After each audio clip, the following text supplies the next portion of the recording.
ஆக்சுவலாக அந்த grill shawarma இதில் எண்ணெய் அதிகமாக இல்லை. எண்ணெய் அதிகமாக இல்லை, பட் அதை வந்து யூனோ ரொம்ப நம்ம ஷவர்மான்னு எடுத்துக்கிட்டிங்கன்னா that has lot of fat minus. They do add lot of cream to it. So it's a high fat dish. கண்டிப்பாக அது சாப்பிடணுமா? நல்லா இருக்கே ma'am. Yeah, when I was talking about mayonnaise, so many people ask this. டேஸ்ட்டாக இருக்கே, எப்படி சாப்பிடாமல் இருக்க முடியும்? நம்ம வந்து ஒரு ஃபியூ டெக்கேட்ஸ் பேக் நம்ம அதெல்லாம் சாப்பிடல, நமக்கு அது தெரியாது.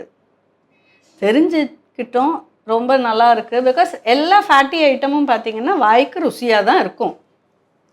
அது நல்லதா அவங்க உடம்புக்குன்னு கேட்டிங்கன்னா நல்லதில்லை. நல்லது இல்லைன்னு சொல்லும்போது அது எதுக்கு சாப்பிடணும்னு நம்ம விரும்புகிறோம்? It's all mind set.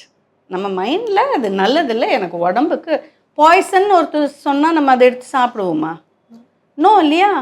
இதெல்லாம் ஸ்லோ பாய்சன் தானுங்க. It affects your health over a period of time.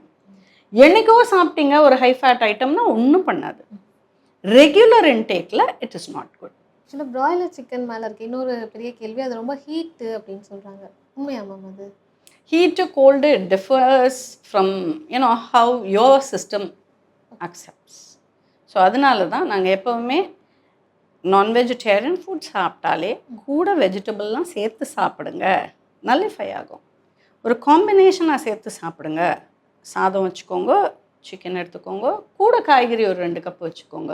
அப்போ automatically your system will nullify all these combination. ஒவ்வொன்றுத்துக்கும் ஒவ்வொரு ப்ளஸ் அண்ட் மைனஸ் இருக்குது.